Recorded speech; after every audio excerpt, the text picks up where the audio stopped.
you believe in the supernatural?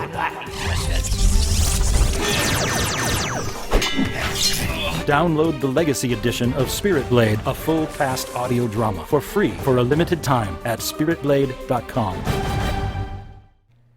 Okay, well, my editing skills are crap, but can the same thing be said about Suicide Squad? Stick around and find out. Insert pop music of your choice, because I don't know any. They did a lot of that in this movie. Alright, Suicide Squad. Oh yeah, I'm supposed to say that I'm Peter Franson from christiangeekcentral.com and Spirit Blade Productions. This is my uncut review of Suicide Squad. A secret government agency recruits imprisoned supervillains to execute dangerous Black Ops missions in exchange for clemency.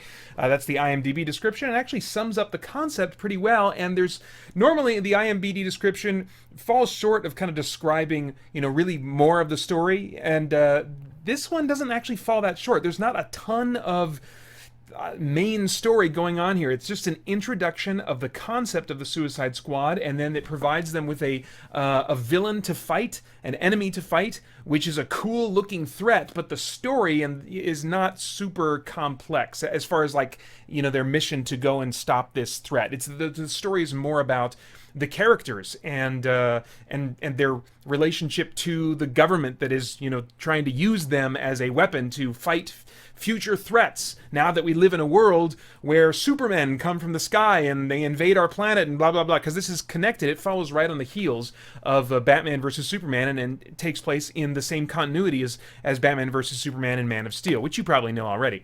The first hour, in talking about just kind of the story, the script, the pacing for a little bit, the first hour is character introductions and just kind of stage setting. Like you would expect in a lot of superhero origin stories, you don't see the title hero, or in this case heroes, the team, in action until about the first hour is done, wherein they've spent time setting everything up and establishing who everybody is. That said, there's still lots of cool action in the first hour, because a lot of the setup and explaining who these characters are involves flashing back to things they've done in the past in their, whole gear and their supervillain costumes and stuff. So unlike most, comic book origin movies, you get to see these guys doing their thing with their costumes and full-on business, for a lot of time during that first hour of the movie. And then the second hour of the movie is like the main mission that they're brought together to take on. The dialogue is definitely joke-filled. And I'm hoping that will satisfy Marvel movie fans and those who thought that Man of Steel and Batman vs. Superman were too serious. Just for the sake of these movies to do well, I am more of a fan of the DC characters than Marvel, but at the end of the day, I'm like, just tell me a good story. I don't care who the character is. So I'm not like a super DC fanboy. I was at one time, but that was, years ago.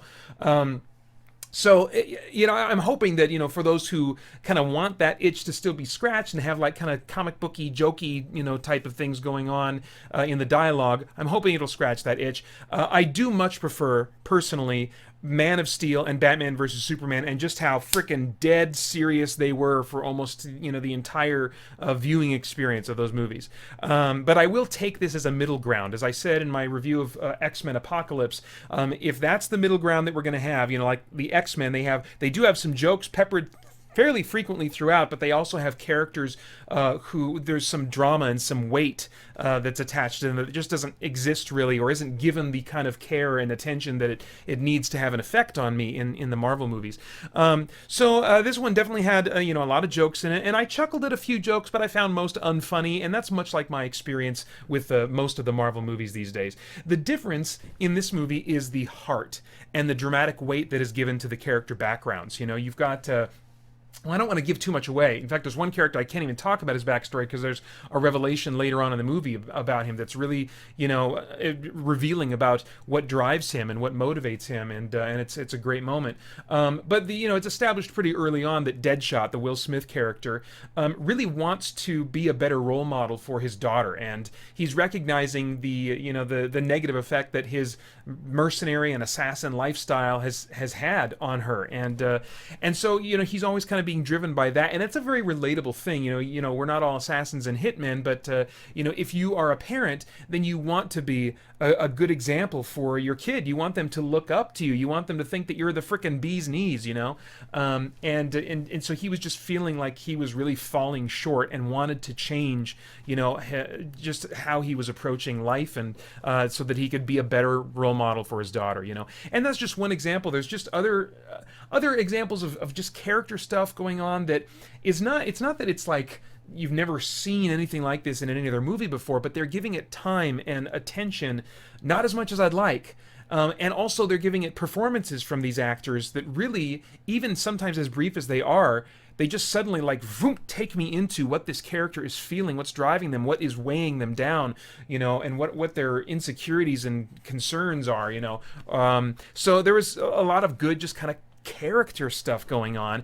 Also, the visual design of the villains is genuinely creepy at times. It's in some ways inspired by maybe H.P. Lovecraft, kinds of stuff. It's like disturbing and creepy. It's like, what the crap is that? Because they're dealing with a threat that's kind of mystical in nature and from another dimension, and so it has that kind of otherworldly, what is that kind of feel about it. And I really like that. I feel like in a lot of I hate to keep making the comparison to Marvel movies, but I think that's just naturally what a lot of people are doing, since Suicide Squad is the first movie outside that's kind of like helping to establish the larger world of the DC universe, even more so than, say, Batman versus Superman. So I think the comparisons, are almost inevitable. So forgive me, but I'll go ahead and keep making those comparisons. The Marvel movies, the villains, they tend to be somewhat vanilla for my tastes, and they don't have a lot of complexity, or they don't seem genuinely like disturbing to me, or genuinely evil. They're just kind of like comic booky villains, in the classic sense. But in modern comic books, since the I want to say the late '90s and the 2000s, they've introduced some, with writers like Gail Simone, especially, who wrote Secret Six, which was kind of an evolution of the Suicide Squad. Man, the villains in her stories that involve essentially the Suicide Squad in everything but name, her villains were disturbing, and there was a little bit of that going on in the mystical nature of the villains that they were up against, the threat that they were up against in this movie. And so it was cool. So you had you had the jokes, but you also had this kind of dark tone that every once in a while dipped a toe into the realm of disturbing, and then you also had some character drama beats that I could relate to. So if Marvel would do that with their movies, I would be so much more interested in seeing what's coming out from them as we go into the future. Let's see. There were a few story points that I had trouble following logistically, but they didn't faze my wife at all. And I was able to overlook them. And in one case, I was like, oh, okay, well, my wife picked up on something that I just missed. So, some of that might just be I was not paying attention to the right thing at the right moment.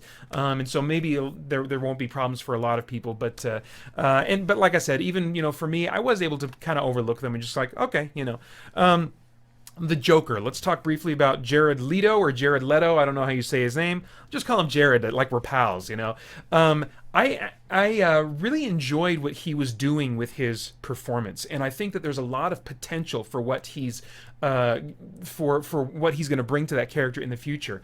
I'm wondering if people will come away from this movie and be unimpressed with the Joker and attribute it in some way to his performance. I don't think that's it. For me, the writing wasn't it was not what I wanted. Let me put it that way. It's not what I wanted from a Joker character, from a representation of the Joker. In this movie, he was largely a very charismatic and weird street gang leader. A very powerful street gang, but still kind of a street gang leader, or a crime, I don't know. He didn't feel like the legendary arch nemesis of Batman, the most scary and threatening of all of Batman's villains. I did not get that vibe from him at all. And I wish that they would have maybe showed him a little bit less in this movie, and then have the moments where he does, come into the story be a lot more powerful. I am not like a person that says that Heath Ledger's Joker is like the end all be all. In fact, there's a lot of things that I missed about his performance that I wish would have been there, and a lot of that had to do with the writing. I think the same is true here. But one thing I liked about the Heath Ledger Joker was the pencil gag, and you know the one I'm talking about, the pencil gag. And I felt like there should be stuff like that going on all the way through Heath Ledger's, performance as the Joker. There should be like pencil gag jokes every scene he's in that are that striking and darkly funny. And I didn't have those going on in this movie. I wanted lots of that. Jared. His version of the Joker is more bombastic and more, it has more showmanship, and it's a little bit closer to kind of that Mark Hamill type of Joker, and I like that. I really like that. But I want, along with that, these really shocking, dark, and darkly funny types of moments, and I just didn't think he was given those in the script to work with. But I think if you give him a different kind of script and present him in a different way, then I think Jared's performance could give us something just fantastic in the future. I don't think it all came together for my tastes in this movie. Batman has a couple cool cameo scenes, along with one other DC hero that I won't spoil, I'm not going to name, but it was cool. It was cool. The movie takes place directly in the wake of Batman vs. Superman, and as I said, continues to establish a DC movie continuity. The main story, it's like I said, it's not complex or very interesting, at least to me, but I think the characters are the strength of this movie, and following their stories and what they want, what their goals are, and seeing whether they are able to achieve those goals, those personal goals or not. And for a movie called Suicide Squad, I did not read the John Ostrander run of Suicide Squad, which is just legendary, and he gets a little bit of a reference in this movie, which is kind of cool. But I read Gail Simone's Secret Six, which was basically a continuation of the concept under a different name. And I did read one Suicide Squad run that was short-lived, but I really enjoyed it. And one thing that I loved about Gail Simone's run on Secret Six and the short Suicide Squad run that I read is that the team members, a lot more team members were getting killed. Like, I'm not going to say how many. And I'm not going to say much about this point because I don't want to spoil anything in the movie or remove tension or whatever.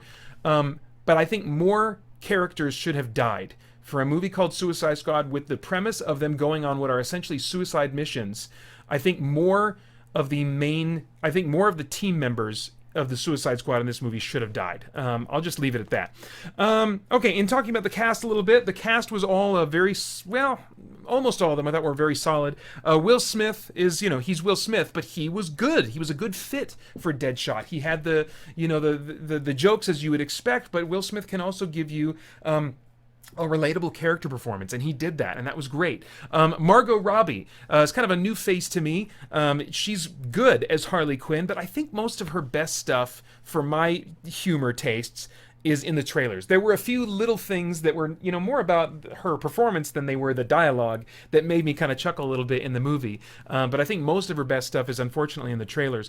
Jai Courtney, if that's how you say his name, I'm not sure. He's great as Captain Boomerang, but he's given so little to do in this movie. And Captain Boomerang is a fan favorite, as I understand it, from Suicide Squad, so I imagine a lot of fans would be like, why wasn't he given more to do? That's another reason that I'm hoping that there's an extended cut that will maybe flesh out his character a little bit more, because every thing that he was given to work with, he did a great job. It just made me want to I want to understand this weird guy more. He's a very funny character and does some funny, unexpected things, Viola Davis, if that's how you say her name, I'm not sure, but she's great as Amanda Waller, but possibly also underwritten. I'd like to see just more of her in the future, but she has some great moments in the script that I was like, dang, yes, that is Amanda Waller. Holy crap.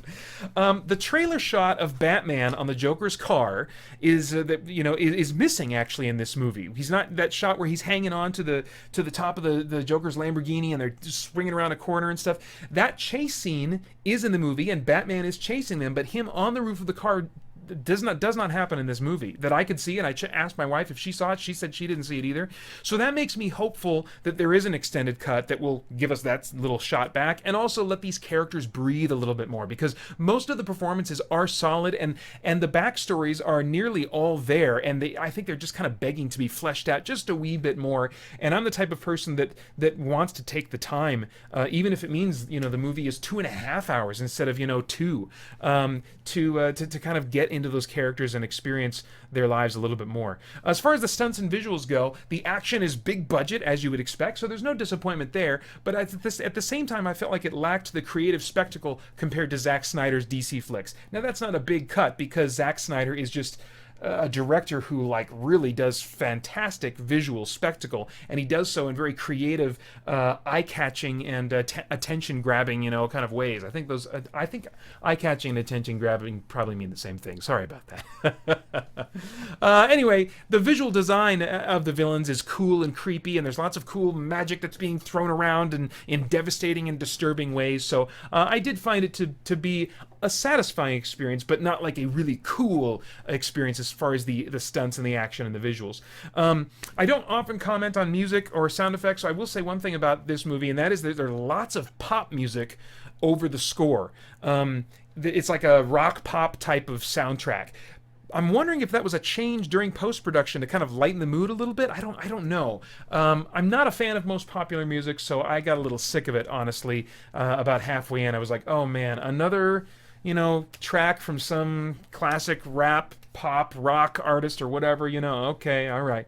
Now, is there anything in this movie of spiritual significance or moral significance that might bring about worthwhile thought or conversation? Are there any themes that might bring something like that to mind during or after watching this movie, or even cause some discussion about it? I think you have to be looking for the spiritual themes probably to notice them. I think most people, even if I was watching this movie and not like thinking about looking for those themes to talk about in a review like this, they probably wouldn't come to mind. I mean, they're there, but sometimes when, like self-sacrifice, I mean, that is a theme that is so common in movies of all kinds that it doesn't stand out anymore, even if it's a really prominent part of the story, So I think in the same way, there are themes in this movie that are used so much in stories that they're not likely to pop out a whole lot. But they are there if you're looking for them. Redemption is not so much a theme as repentance is. There's a couple of villains that have genuine regret for what they've done in the past, and they want to change who they are. Both characters, this is interesting, also come from some form of a Christian background if you're paying close enough attention. Deadshot is one of those characters, and in particular, he's wearing a cross at an early flashback scene, which, these days, that means little to nothing that somebody's wearing a cross as far as what their spiritual beliefs are. But he also uses he refers to the Holy Ghost in a metaphor that he's using to describe something to another character, and then also appears to have, I could be wrong about this, I'd have to kind of dig into the minds of the writers and the others involved in the creative process, kind of what they're thinking, but there appears to be a misquote of Jesus on Deadshot's collar for much of the movie. It reads, "I am the light and the way," which seems to refer to Jesus when he said, "I am the way, the truth, and the life," not light. Light is often mistakenly put into that quote instead of life, but "I am the way, the truth, and the life," from John 14:6. So there's just some interesting little tidbits there, but nothing that really kind of grabbed me or made me do a lot of contemplation, I guess. All right, so I have no idea what your tastes are, but if I were a time traveler, I would go back in time and say, Vader, just wait. And just buy this one on Blu-ray. You're going to like this one enough to want to have it in your collection, but it's nothing to get, all hyped about. It's just a solid comic book movie experience that isn't the powerful experience that Man of Steel and Batman vs. Superman were for you, but is also better suited to your tastes than most Marvel movies. It's rated PG-13 for sequences of violence and action throughout, disturbing behavior, suggestive content, and language. All right, those are my thoughts. I'd love to get yours in the comments below, and then I hope you'll join us sometime soon at christiangeekcentral.com as we continue to geek out and seek the truth. All right, I gotta go. The future, a world where the quest for truth has ended. Do you believe in the supernatural, Mr. Vandarius? I'm not enough. Surprise! The Shader will bring hell to Earth for thousands of years. Shock Division, kill them all! The trilogy is complete. Spirit Blade, a full cast audio drama. For a limited time, download the Legacy Edition of Spirit Blade for free at spiritblade.com.